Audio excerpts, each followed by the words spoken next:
کرلش عثمان series دیکھنے اور چاہنے والوں کو السلام علیکم ناظرین۔ کرلش عثمان سیریز میں جب بھی منگولوں کی انٹری ہوتی ہے تو شائقین کی طرف سے یہ سوال بہت زیادہ پوچھا جاتا ہے کہ اب کی دفعہ سامنے آنے والے نئے منگول کمانڈر کی موت کب اور کس طرح سے دکھائی جائے گی، اور اس دفعہ الجائتو خان کی انٹری کے ساتھ ہی یہ سوال دوبارہ پوچھا جا رہا ہے۔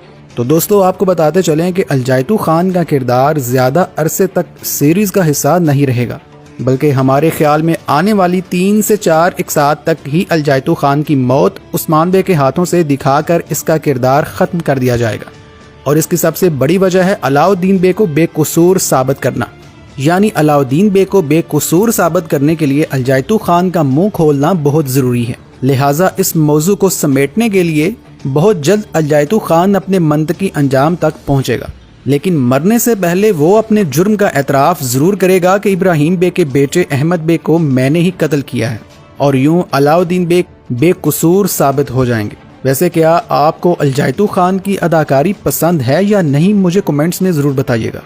ویڈیو اچھی لگی ہو تو ویڈیو کو لائک کرتے ہوئے چینل کو سبسکرائب کر لیں۔ اللہ حافظ۔